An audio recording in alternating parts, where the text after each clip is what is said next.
Bonjour et bienvenue à la suite de votre série Catharsis, Séparer le bien du mal, une série sur les choix. Et notre titre aujourd'hui, notre message, notre choix aujourd'hui, le choix de l'abondance et de la bénédiction, le choix d'une vie généreuse. Catharsis, c'est séparer le bien du mal et on va parler d'un des choix les plus significatifs, les plus porteurs de toute cette série, le choix de l'abondance et de la bénédiction. Le choix d'une vie généreuse est un choix qui va affecter chaque aspect de votre vie. Oui, c'est le choix, c'est un choix au quotidien de séparer le bien du mal dans cette sphère de nos vies particulières. C'est le choix entre une consommation qui est compulsive, qui est compétitive, comparative, en train de toujours rechercher ce que l'autre a, et la compassion de Dieu. C'est le choix entre le matérialisme et le message de Christ. Le choix entre un capitalisme sauvage qui caractérise notre époque et une conscience sociale. C'est le choix entre une gratification superficielle perpétuelle et une générosité spirituelle personnelle. Mais c'est aussi un choix qui va affecter chaque aspect de votre vie. Si vous apprenez, si j'apprends à grandir dans un style de vie généreux, un cœur, le choix d'une vie généreuse, ça va apporter de l'abondance, de la bénédiction dans chaque aspect de notre vie. Ça va toucher tes relations familiales, ça va toucher tes relations à la maison, ça va toucher ta famille, ça va toucher tout ce que tu touches, qui tu es à ton travail. Ça va avoir un impact positif sur chaque aspect de ta vie. Et lorsqu'on parle de ce choix-là, c'est un choix tellement important. Dans la parole de Dieu, la Bible y consacre une large portion. Saviez-vous que plus de la moitié des paraboles de Jésus, en fait 16 sur 29, sont sur la générosité, adressent ces enjeux. Un verset sur 6 dans les évangiles de Matthieu, Marc et Luc. Un verset sur 7 dans le Nouveau Testament y est consacré. Dans la Bible, il y a 500 versets sur la prière, 400 versets sur la foi, 2000 versets sur la générosité. C'est même le seul endroit où Dieu va dire, dans toute la Bible, « Mettez-moi à l'épreuve », où Dieu dit, « Je mets ma réputation en jeu, mon caractère, ma fidélité en jeu, en réponse à votre générosité, voici ce que je vais faire. » C'est le choix de l'abondance et de la bénédiction, Malachie 3.10. « Apportez à la maison du trésor toutes les dîmes, les offrandes financières. » Et le mot dîme parle de premier. Cherchez d'abord, premièrement, venez offrir vos premiers fruits afin qu'il y ait de la nourriture dans ma maison. On parle de la maison de Dieu, de l'œuvre de Dieu, du royaume de Dieu. Mettez-moi de la sorte à l'épreuve. Un défi unique dans toute la Bible, dit l'Éternel des armées. Et vous verrez si je n'ouvre pas pour vous les écluses des cieux, si je ne répands pas sur vous la bénédiction en abondance. C'est mon titre, le choix d'une vie généreuse et la bénédiction en abondance. Nous avons basé une nouvelle vie. Tout ce que nous faisons, nous avons bâti une nouvelle vie et tous ces organismes affiliés sur cette notion de générosité, sur cet engagement à une vie généreuse.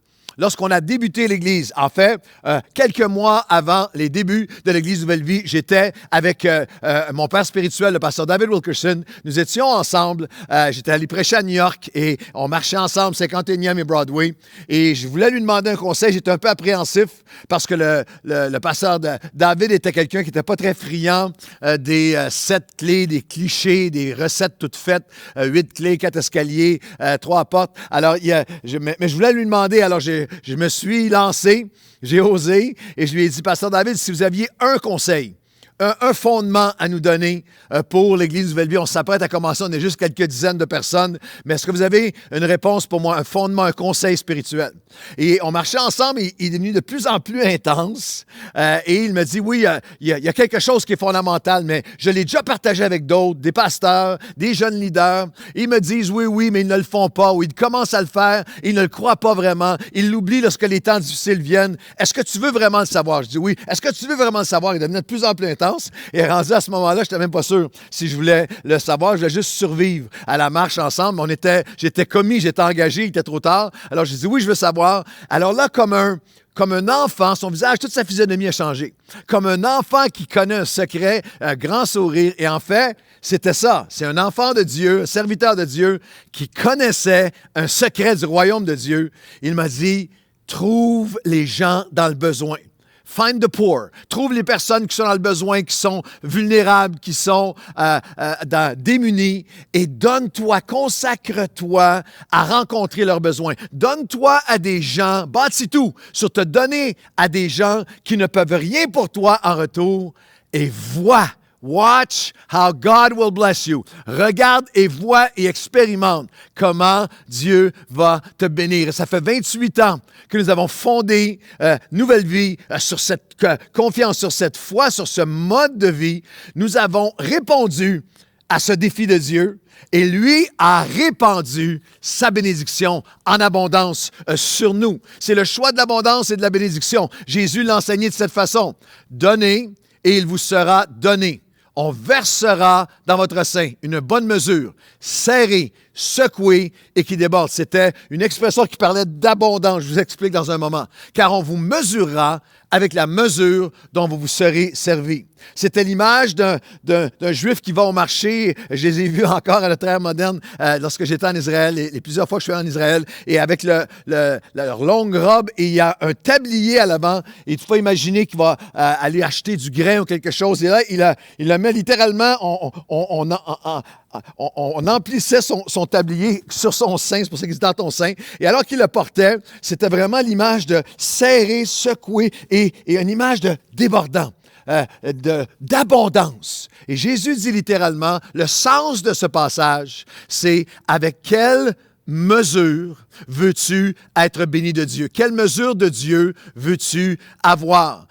Car dans la mesure où tu vas donner, tu vas être servi en retour. Lorsque l'apôtre Paul annonce, lorsqu'il annonce à l'Église d'Éphèse qu'il va les quitter, c'est l'Église dans laquelle il a passé le plus de temps, il est leur père spirituel, il les aime tellement et il va leur donner son dernier message, conscient qu'il y aurait des voleurs spirituels, des loups ravisseurs, il est décrit ainsi, qui vont venir essayer de voler l'essence même du message, de les lier dans un évangile superficiel qui aurait perdu même le cœur de Dieu. Il leur donne cet appel. Il leur dira, on va lire ensemble dans Actes des Apôtres, chapitre 20, « Je n'ai désiré ni l'argent, ni l'or, ni les vêtements de personne. Je n'ai pas voulu dépouiller personne. Vous savez vous-même que ses mains, parle de lui-même, ses mains ont pourvu à mes besoins et à ceux des personnes qui étaient avec moi. Je vous ai montré, à donner un exemple, je vous ai montré de toute manière, que c'est en travaillant ainsi qu'il faut soutenir les plus démunis, les plus vulnérables, les plus faibles. Et se rappeler les paroles du Seigneur Jésus qui a dit lui-même, il y a plus de bonheur à donner qu'à recevoir une vie généreuse, une vie d'abondance, une vie de bénédiction. Et par son message, l'apôtre Paul nous a donné en fait le modèle de leadership pastoral sur lequel Nouvelle Vie est bâtie depuis 28 ans. Le leadership pastoral avec le choix de servir l'Église plutôt que de se servir de l'Église. Il y a des gens qui sont là pour se servir. Même ici, à Nouvelle Vie, on a vu au fil des années des gens qui viennent pour se servir, prennent tout ce qu'ils peuvent de Nouvelle Vie, puis après ça, comme une rampe de lancement et pour leur bénéfice. Non, mais le cœur de Dieu, la vie généreuse dans le leadership pastoral, si on est là pour vous servir, on est engagé envers vous. C'est le choix de servir plutôt que de se servir. Le choix de la sueur. Oui. Il a dit, c'est en travaillant de ses mains. Vous avez vu comment que c'est en travaillant. Et nous avons fait le choix de travailler fort. Notre vie est consacrée à travailler, à se donner, à offrir notre meilleur pour rencontrer les besoins des gens, d'être généreux de nous-mêmes. C'est le choix de soutenir et de secourir ceux qui sont dans le besoin. Et c'est le choix qui connaît un secret spirituel qui peut produire le surnaturel. Il y a plus de bonheur, de bénédiction, d'abondance à donner qu'à recevoir. Carl Menninger est un psychiatre qui est très, très réputé aux États-Unis, a écrit plus de 40 livres et il a sa clinique Menninger et ses écrits ont a aussi été publié dans de nombreuses revues scientifiques et plusieurs articles sur le sujet sur différents thèmes de l'expérience humaine. Je vous lis un extrait sur la générosité. Il a écrit un article sur la générosité, la santé mentale et l'équilibre social et familial. Plus de bonheur à donner qu'à recevoir, dit Jésus. 7 raisons, Menninger écrit, par lesquelles les gens généreux sont susceptibles de mieux gérer le stress et d'avoir plus de succès. Il donne plusieurs raisons. Les gens généreux sont plus reconnaissants, ils sont plus positifs. Les gens généreux composent mieux avec le stress. Le matérialisme multiplie les tensions.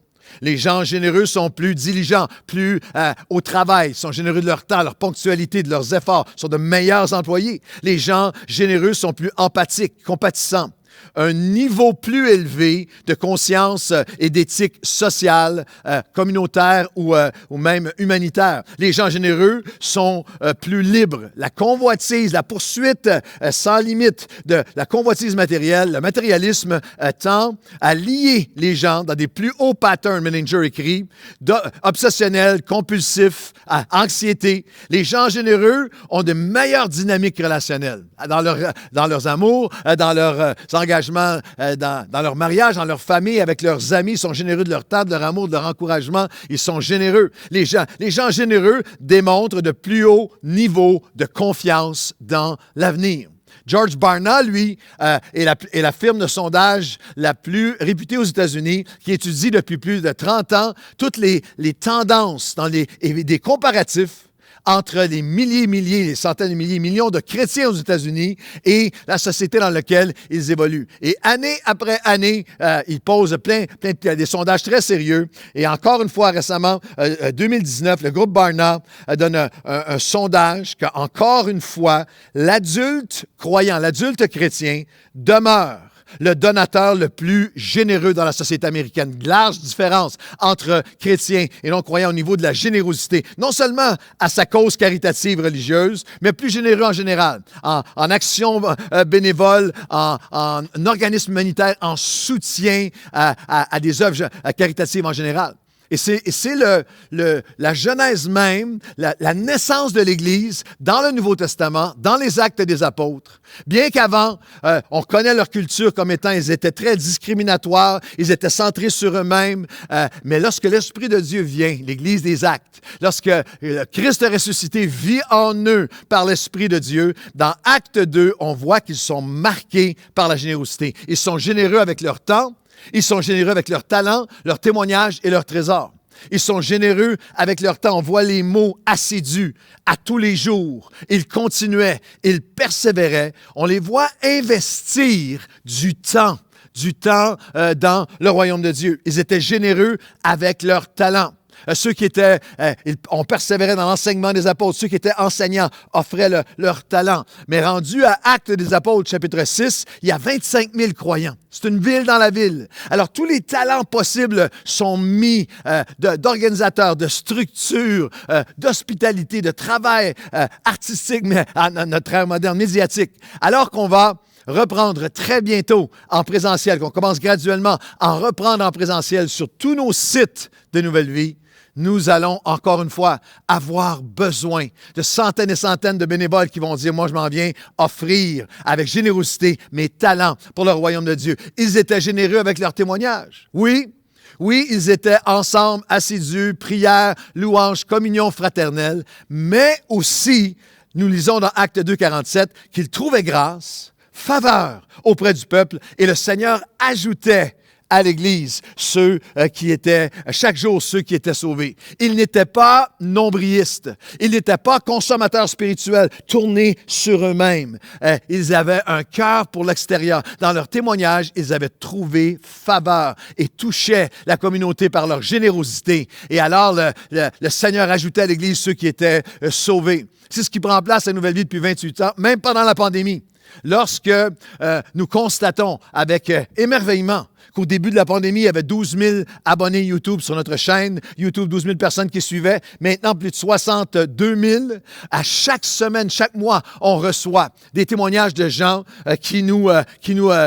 des gens de leur famille et eux-mêmes, qui nous suivent sur les médias sociaux et qui nous témoignent spécifiquement avoir été impactés en premier par la passion humanitaire, la générosité extravagante de Nouvelle Vie, pour par la suite ouvrir leur cœur au message de Christ. Ils étaient généreux avec leur temps, leur talent, leur témoignage, et généreux avec leurs trésors, avec leurs ressources, avec leurs sous, avec leurs dimensions matérielles. Il y a des mots magnifiques dans Actes 2 et 4, qu'ils avaient tout en commun, qu'ils ne permettaient pas, il n'y avait aucun indigent parmi eux, ils avaient un besoin, ils faisaient de leur mieux pour le rencontrer. Et il y a même des noms d'individus. On nous parle d'un homme qui s'appelle Joseph, qui vient et qui apporte son trésor, qui apporte ses ressources pour rencontrer des besoins, et on lui a donné un surnom, Joseph, Acte 4, Joseph, qu'on a surnommé Barnabas, le fils de la générosité, le fils de l'encouragement.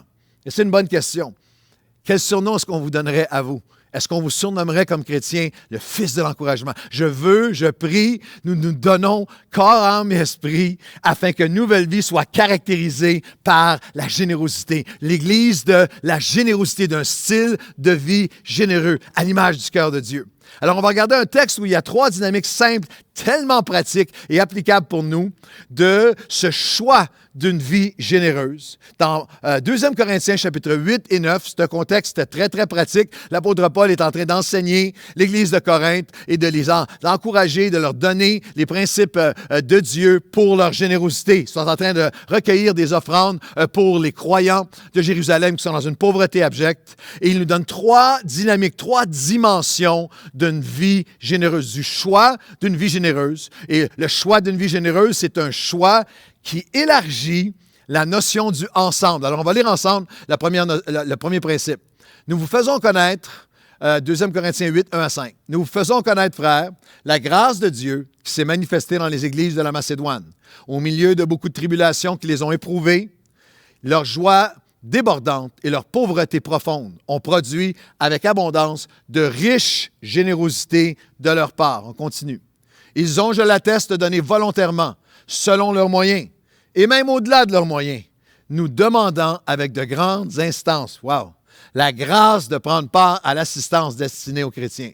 Et non seulement ils ont contribué comme nous l'espérions, mais ils se sont d'abord donnés eux-mêmes au Seigneur, puis à nous, par la volonté de Dieu. C'est un choix qui élargit l'ensemble. Paul écrit à la plus grande église du Nouveau Testament, l'église de Corinthe, et leur donne cette instruction et il parle de libéralité. C'est un mot qui associe 2 notions. En grec, libéralité était générosité avec sincérité. Tu es sincère dans ta générosité. Il y avait eu des abus, des manipulateurs qui avaient abusé d'eux, les avaient exploités, des leaders religieux qui les avaient exploités, comme ça existe encore aujourd'hui. Et l'apôtre Paul ne le nie pas, et moi non plus. Il le reconnaît, mais le rappelle qu'une vie généreuse est un élément central de l'expression d'une vie chrétienne authentique dans la volonté de Dieu. Le mot libéralité, c'est vraiment générosité sincère. C'est l'antonyme, le contraire absolu de la duplicité et de l'hypocrisie.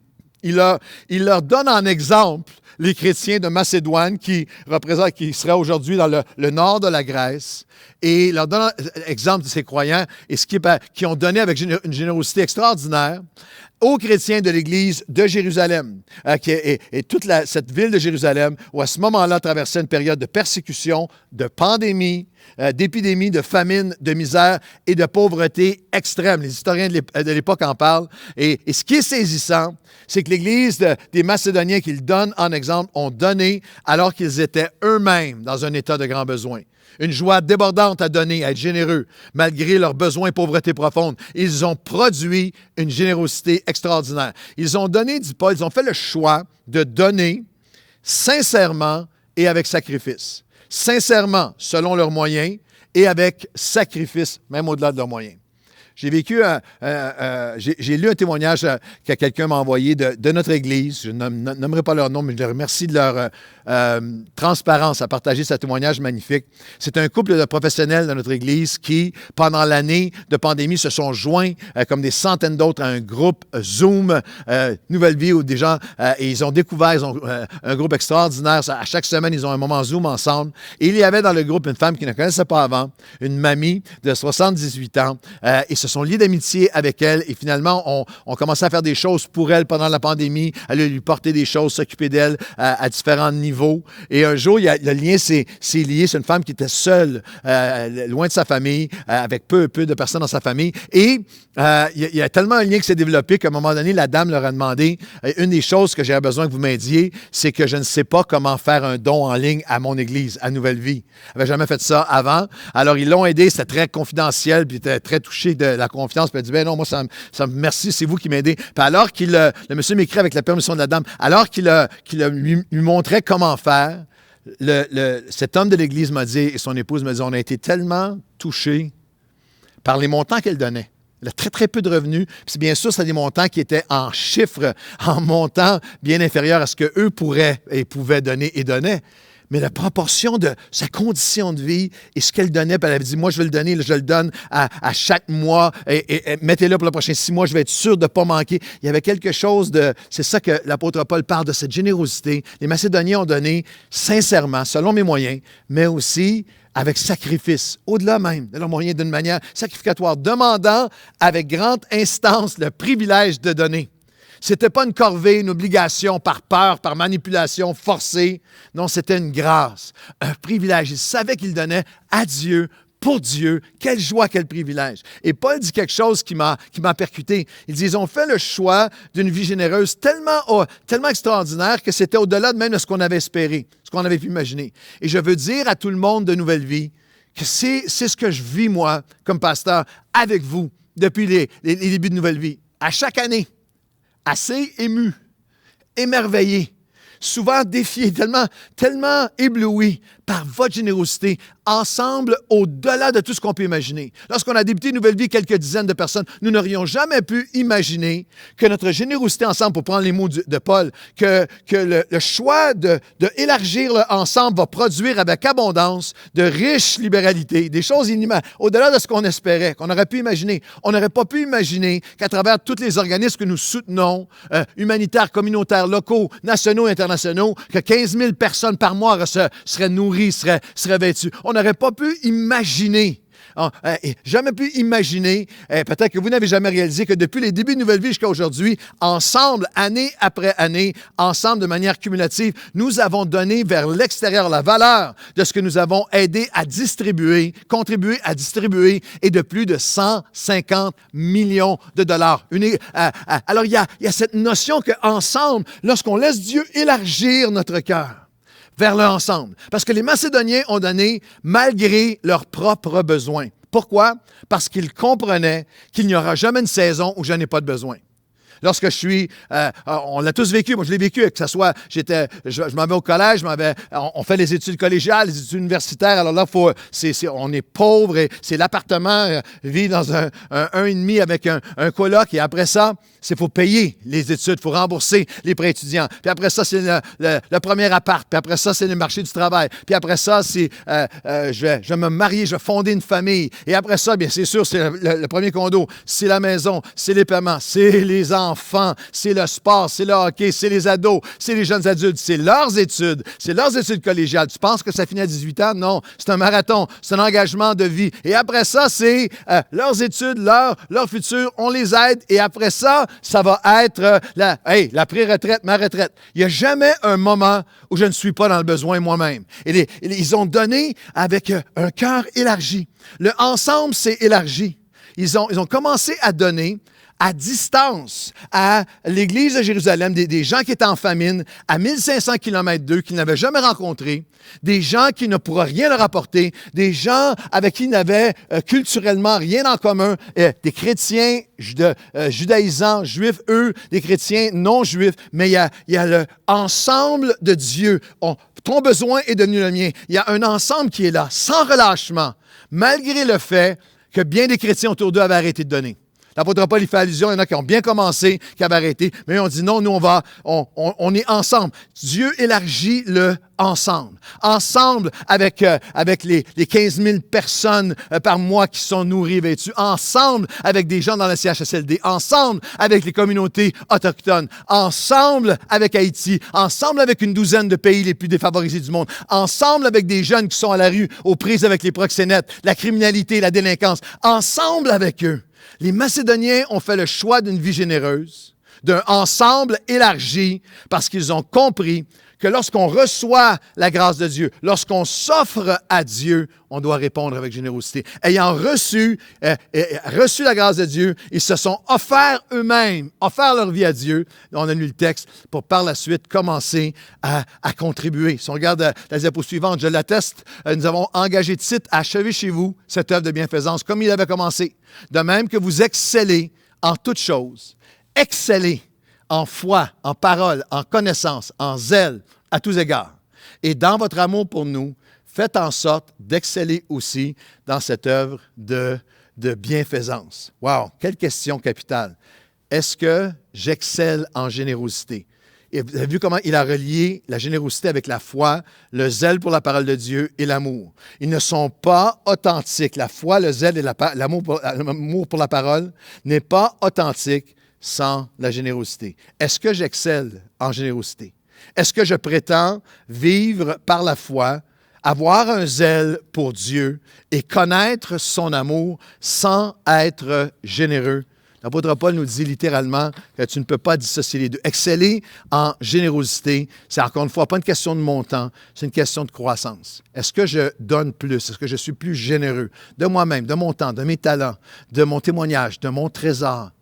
Aux gens autour de moi, à l'œuvre de Dieu, à des gens qui sont loin de moi, avec un cœur qui est élargi par Dieu. Je peux vous dire ceci, devant Dieu, avec ma famille, avec mon épouse. Chantal et moi, depuis nos débuts, 34 ans de mariage ensemble, il n'y a pas une année où on n'a pas donné plus que l'année précédente. Bien des fois, nos revenus ont grandement varié pour toutes sortes de raisons, mais on a toujours fait cette décision systématique de cœur de donner plus que précédemment, de chercher à exceller en générosité, pas seulement avec nos sous, avec notre temps, avec notre maison, avec notre hospitalité, avec tout ce que nous sommes. L'apôtre Paul enseigne que la foi, dans ce texte qu'on vient de lire, la foi sans la générosité est futile, c'est une fourberie. La parole sans passion pour les pauvres produit bien peu. La connaissance sans compassion, ce n'est pas selon le cœur de Christ. Le zèle sans amour qui agit est un zéro assuré. L'excellence sans le ensemble élargi est une erreur, un égarement, un échec spirituellement. Notre œuvre de bienfaisance qui ouvre la bénédiction. C'est notre œuvre de bienfaisance qui ouvre la bénédiction. C'est la grâce en nous qui produit la générosité. C'est le mode de vie généreux, l'abondance de la bénédiction, le choix d'une vie généreuse, qui non seulement élargit le ensemble, mais qui vraiment met à l'épreuve la réalité, l'authenticité de notre engagement à suivre Jésus, à suivre Christ, à son exemple. Suivre Jésus, c'est pas suivre Nouvelle Vie en ligne. J'aime bien les cafés matinaux, j'aime bien la musique, j'aime la musique. Non, c'est beaucoup plus profond. C'est chercher à chaque jour à être plus comme lui, à être transformé à son image, à ce qu'il nous communique sa nature, son cœur, ses valeurs, sa volonté, marcher comme Christ. Et un choix qui met à l'épreuve notre engagement envers l'exemple de Christ.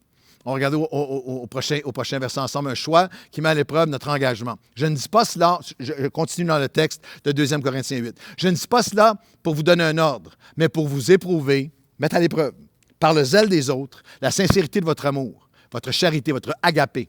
Car vous connaissez la grâce de notre Seigneur Jésus-Christ, ça c'est l'exemple, qui pour vous s'est fait pauvre, riche qu'il était, afin que par sa pauvreté, vous fussiez enrichis. Ça c'est notre exemple. L'apôtre Paul dit, c'est important que vous sachiez, c'est jamais un ordre, c'est jamais obligatoire, c'est jamais forcé, c'est jamais sous pression. C'est toujours volontaire, jamais une culpabilisation, jamais une manipulation. C'est toujours volontaire. C'est important que vous sachiez que la générosité n'est jamais un étau ecclésiastique. C'est toutefois toujours une excellente mise à l'épreuve. Une évaluation essentielle de l'authenticité de notre engagement dans la pratique de marcher à l'exemple de Christ. L'apôtre Paul, encore une fois, dit quelque chose de tellement beau. Il dit, vous allez être mis à l'épreuve par le zèle des autres. Vous allez voir des gens autour de vous. On cherche toujours quelqu'un qui se compare, se console. On cherche quelqu'un qui fait moins bien que nous. Mais l'apôtre Paul dit, regarde autour de toi, puis il y a plein de gens qui sont tellement... L'apôtre Paul dit, moi, soyez motivés, soyez provoqués, évalués dans votre générosité par le zèle des autres. Et moi, ça m'arrive depuis 28 ans. Moi, je suis provoqué, je suis défié, je suis motivé, je suis appelé à être plus généreux en vous voyant. En regardant le zèle généreux, l'esprit généreux, l'engagement généreux de tellement de gens dans notre Église, année après année après année, qui sont tellement généreux de leur temps, de leurs ressources, de voir des gens de notre Église qui vous me wowez par votre générosité. Des gens qui prennent leurs vacances pour aller dans des voyages humanitaires où ils payent des milliers de dollars pour aller dans un voyage, pour aller passer 2 semaines à travailler 18 heures par jour, à servir les plus pauvres des plus pauvres. Des gens qui, tout au long de l'année, partent le vendredi après leur semaine de travail pour aller faire des 12 heures, des 15 heures de route aller-retour dans les territoires les plus pauvres, les plus démunis de notre nation, des Premières Nations, pour aller aider, pour aller secourir la générosité des croyants à Nouvelle-Vie-Longueuil, à Nouvelle-Vie, la générosité d'immigrants qui arrivent ici et qui se donnent et qui sont généreux de leur temps, de qui ils sont. Générosité sur chacun de nos sites. Récemment, la générosité de croyants à Drummondville qui ont à cœur leur Église et se donnent et m'éblouissent par leur générosité. Notre engagement envers l'exemple de Christ met à l'épreuve notre compréhension même. Il dit, si tu comprends l'exemple de Christ qui s'est arraché d'être égal à Dieu, lui, notre Seigneur Jésus-Christ, qui s'est fait pauvre de riche qu'il était, afin que par sa pauvreté nous soyons enrichis. Il s'est arraché d'être égalisé, dépouillé de toutes ses positions, privilèges, prérogatives divines, sa préexistence, sa majesté, sa toute-puissance, sa souveraineté, sa gloire, son honneur. Il s'est arraché à ça pour venir mourir sur une croix, se dénuder, être nu sur une croix, s'offrir envers nous, afin de nous enrichir de son salut, son pardon, sa grâce, son esprit en nous, sa joie, sa paix. Paul dit, si tu penses suivre Jésus, et tu n'es pas dans la générosité, tu n'as pas compris. Il faut que tu évalues ta compréhension. La générosité met à l'épreuve aussi notre constance, notre confiance. Si on regarde le 2 Corinthiens chapitre 8 et les versets 10 et 11, c'est un avis que je donne là-dessus, car cela vous convient, à vous qui non seulement avez commencé à agir, mais qui a eu la volonté dès l'année dernière. Achevez donc maintenant d'agir, afin que l'accomplissement selon vos moyens réponde à l'empressement que vous avez mis à vouloir. La situation était celle-ci. Des gens avaient commencé 1 an auparavant à donner, enthousiastes au début, pour lâcher en chemin.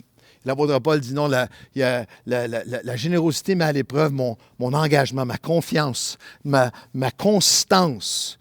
L'an dernier, la bonne volonté quand elle est, on va regarder le verset suivant, la bonne volonté quand elle existe, si c'est réel, ta bonne volonté, ton cœur pour Dieu, est agréable en raison de ce qu'elle peut avoir à sa disposition maintenant et non de ce qu'elle n'a pas.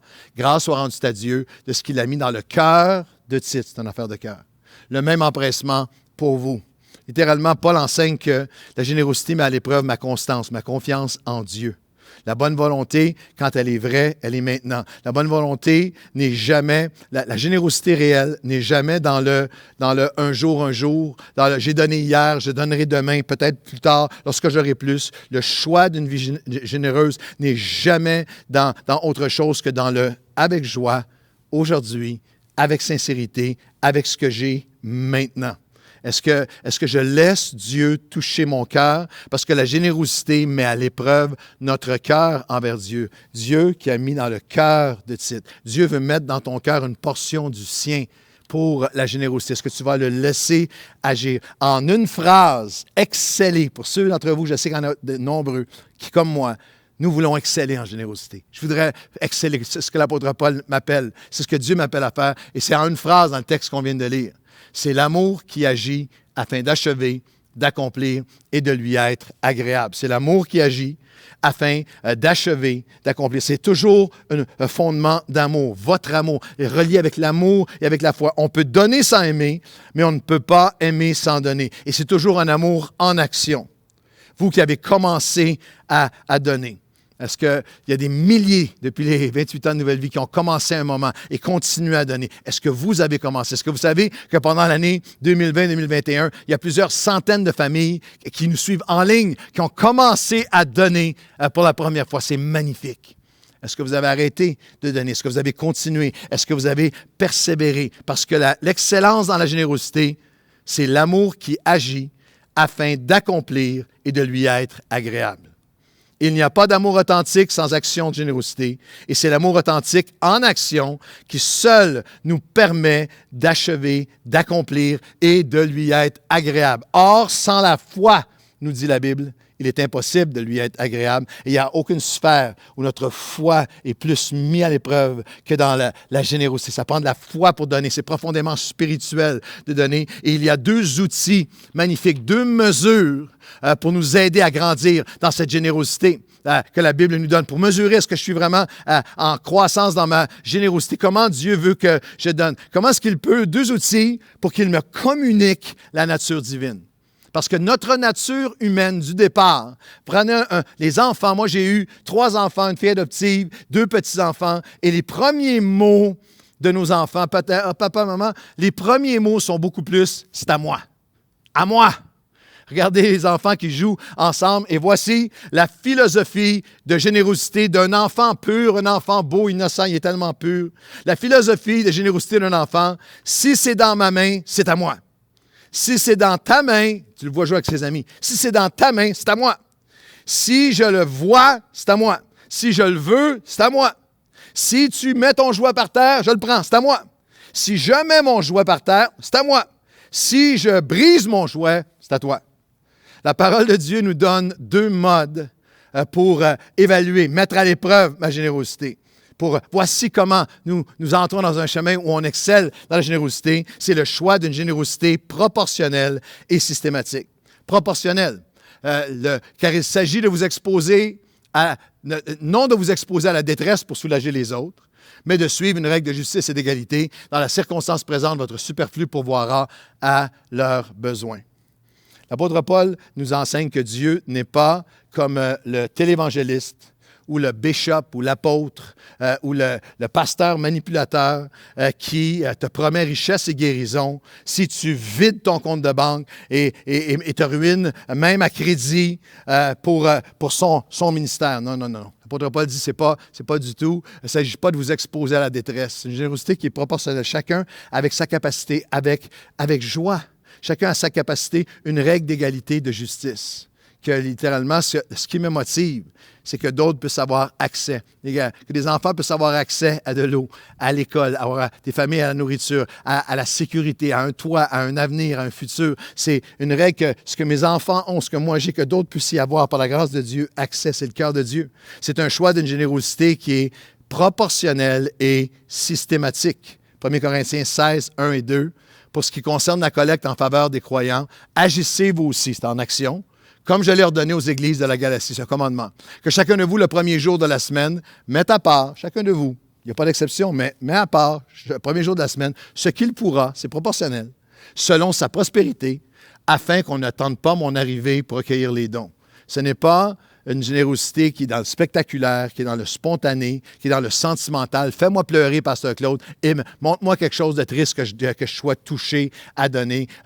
Applaudis-moi, félicite-moi, mets-moi sur un pédestal que je sois vu.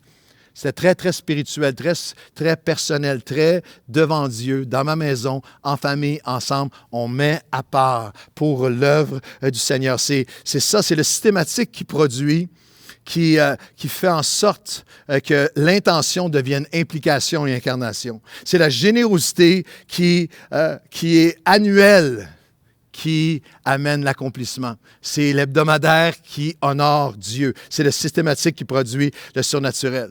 Et là, j'entends des gens dire, oui, mais Pasteur Claude, tu avais annoncé un message là, sur la bénédiction, sur l'abondance. Elle est où l'abondance? Dans les mots de notre ami Christophe Mahé, s'il y a plus de bonheur à donner qu'à recevoir, il est où le bonheur? Il est où? Il est là, le bonheur. Il est là. Elle est là, la bénédiction. Le choix d'une vie généreuse, élargis-le ensemble. Mets à l'épreuve mon engagement envers l'exemple de Christ, et je termine. C'est un choix qui va enrichir. C'est un choix d'enrichissement. La suite du texte dans 2 Corinthiens, le verset 9. Sachez-le, celui qui sème peu, moissonnera peu. Celui qui sème abondamment, moissonnera abondamment. Que chacun donne comme il a résolu dans son cœur, sans tristesse ni contrainte, car Dieu aime celui qui donne avec joie. Regardez bien la suite.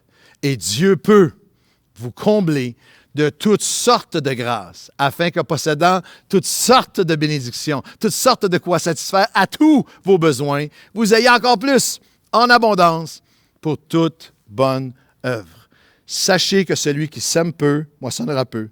Sème abondamment, moissonnera abondamment. C'est tellement précieux qu'il y a plusieurs choses dans cet enseignement qui sont uniques dans la Bible. Dieu y met une attention tellement particulière. C'est un défi qui est unique. Comme on a vu dans le livre de Malachie, Dieu dit, viens semer avec abondance. Mettez-moi à l'épreuve. Vous allez voir comment je vais ouvrir les écluses des cieux, comment je vais multiplier, comment je vais vous bénir avec abondance, répandre sur vous, repousserez celui qui dévore vos récoltes. Dieu promet, si tu sèmes avec abondance, tu vas récolter avec abondance ma provision et ma protection. Lorsqu'il parle de celui qui sème peu, moissonne peu, sème beaucoup, moissonne beaucoup, c'est un axiome, une évidence, un principe considéré comme absolu, reçu et accepté sans besoin de vérification. C'est une illustration de la loi naturelle. Tu sèmes cette portion-là, tu vas récolter cette portion-là. Tu sèmes beaucoup, tu vas récolter beaucoup, avec son parallèle qui est spirituel. C'est vrai dans tous les domaines de nos vies. C'est vrai dans tous les domaines de nos vies. Si je donne beaucoup d'amour, si je donne beaucoup de grâce, beaucoup de pardon, si je donne beaucoup de moi-même, je vais recevoir, donne de la patience, donne de l'engagement. C'est vrai dans tous les domaines de nos vies. C'est vrai dans mes études, dans l'entraînement, en amitié, en amour, en couple, au travail, avec mon conjoint, mes conjointes. C'est avec aussi mon engagement envers Dieu. Alors que je sème beaucoup, je vais recevoir beaucoup. C'est une promesse de Dieu. C'est pour ça que les Macédoniens ont demandé, ils voulaient absolument, permettez-nous de semer avec vous. C'est ça qui va amener la bénédiction de Dieu sur nous. C'est pour ça que Nouvelle Vie, comme Église, nous donnons toujours plus d'année en année. C'est pour ça que, quelles que soient les crises, au début de l'année de pandémie, on ne sait pas ce qui va se passer. Il n'y a pas de réunion en présentiel. Les gens et des pertes d'emploi, l'entreprise qui ferme. Qu'est-ce qu'on va faire? Le comité d'administration de Nouvelle Vie, avec nous, on fait ça à chaque fois, toujours de plus en plus. On a décidé, au début de l'année, de donner comme jamais, de donner à l'extérieur comme jamais, de donner dans notre ville comme jamais, de donner à la mission comme jamais. Et Dieu a béni en abondance. C'est le défi d'une vie généreuse. Celui qui sème abondamment moissonnera abondamment. Le mot abondamment ici, c'est avec le mot eulogia, c'est littéralement une abondance de bénédiction. Eulogia, c'est bénédiction. Si tu retiens, craignant de perdre ou d'avoir moins, parce que tu as donné, tu vas avorter. Tu vas abandonner la possibilité du surnaturel de Dieu. Tu abandonnes la possibilité du surnaturel de Dieu. Mais alors que tu sèmes dans le royaume de Dieu, il y a un défi unique, puis il y a aussi même ici, il y a une certaine détermination unique. Il y a une description de ce que Dieu aime. Dieu aime celui qui donne avec joie. C'est assez unique. Il n'y a aucun autre endroit dans la Bible où Dieu manifeste cet amour particulier en réponse à un comportement humain. Dieu aime l'humanité, Dieu aime ses enfants, mais il y a un amour particulier lorsqu'il nous voit donner sans contrainte, avec joie. Pourquoi? Parce que c'est là qu'on est le plus comme lui. C'est là qu'on se rapproche de plus de son cœur, de son intention divine. Il prend plaisir, il célèbre un fils, une fille qui donne avec joie, qui donne avec une décision de lui faire confiance. Si on regarde au texte, il dit littéralement, vous serez de la sorte enrichis à tous égards pour toute espèce de générosité qui, par notre moyen, fera offrir à Dieu des actions de grâce. Dans le texte qu'on a lu, il y a cette dynamique où littéralement, il y a une confiance qui doit montrer vers Dieu. C'est la décision et détermination unique que celui qui donne, que chacun donne comme il l'a résolu dans son cœur. Pro-air et omé. Pro-air et omé dans le grec, qui veut dire tu donnes avec une intentionnalité prédéterminée, pas par impulsion, émotion ou contrainte. Il y a un engagement de cœur. Pourquoi? Parce que l'engagement de générosité est celui qui est le plus facile à abandonner. Alors, il y a une résolution dans ton cœur. Tous les superlatifs de Dieu sont là. Je vais pourvoir à tous les besoins, en toutes choses, de quoi satisfaire à tous tes besoins.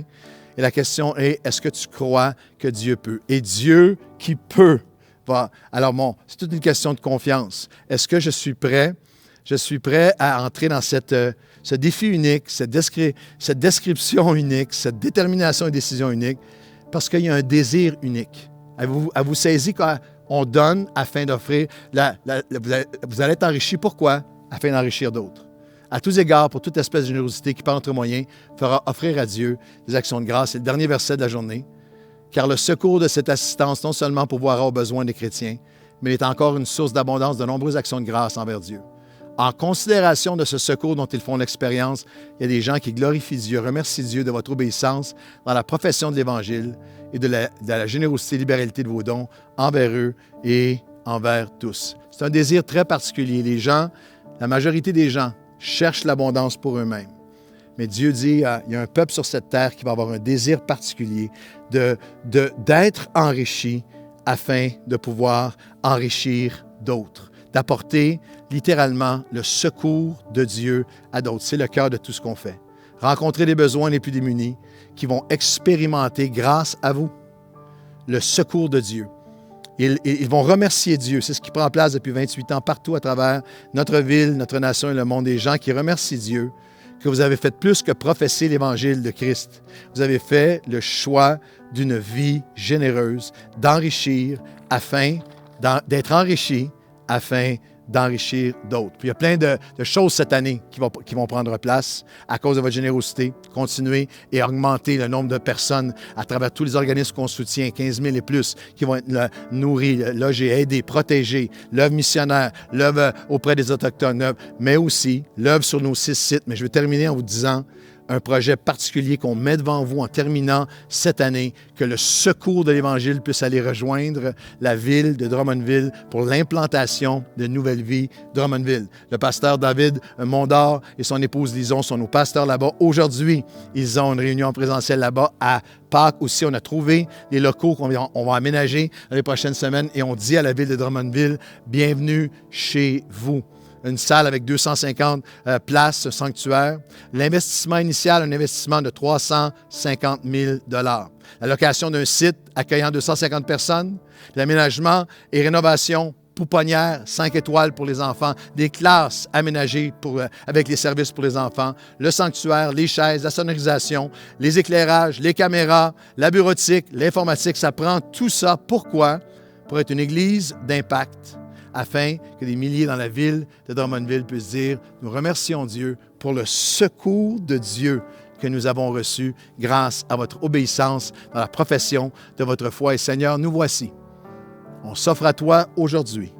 Nous te demandons, élargis nos cœurs, que nous soyons comme jamais ensemble par notre générosité avec tous ceux qui souffrent. Et Seigneur Dieu, maintenant, que tu nous amènes dans cette dimension où, à travers notre vie généreuse, le choix d'une vie généreuse, nous puissions rejoindre des multitudes, une personne à la fois, qui vont expérimenter le secours de Dieu. Au nom de Jésus, Amen et Amen. Venez, marchez avec nous pendant toute cette prochaine année dans une vie généreuse. Alors que l'équipe d'adoration chante, Nouvelle Vie Worship chante, combien Dieu est grand, nous allons vivre et expérimenter l'abondance de sa bénédiction par des vies généreuses à la grandeur de notre Dieu.